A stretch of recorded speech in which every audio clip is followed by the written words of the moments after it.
বন্ধুরা, এই বস্তাটার মধ্যে এই যে একটা লাউ গাছ লাগানো আছে, এই যে হ্যাঁ, আর এই লাউ গাছটা থেকে একটা শেকড় বেরিয়ে এইখান থেকে গিয়ে নিচে গেছে। তাহলে এবার প্রচণ্ড বৃষ্টির কারণে মাটিটা ভিজে স্যাঁতস্যাঁত করছিল। হ্যাঁ, তখন বস্তার মধ্যে গাছটা, যেহেতু জল বস্তার মধ্যে বসে না, গাছটা বেঁচে যাবে।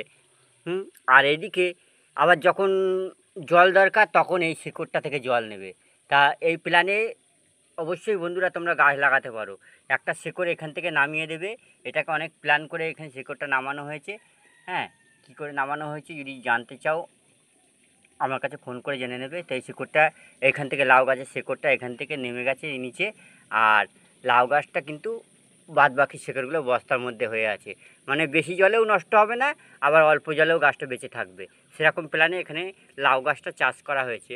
আর বাদ বাকি যে বস্তার অংশটা খালি পড়ে থাকে সেখানে আদা লাগিয়েছি। দেখুন কী পরিমাণে যে আদা হয়েছে, আদা গাছ হয়েছে ভাবতে পারবেন না বন্ধুরা। অসংখ্য আদা গাছের চেহারাটায় একবারে কমা নেই, যথেষ্ট ভালো আছে আদা গাছ।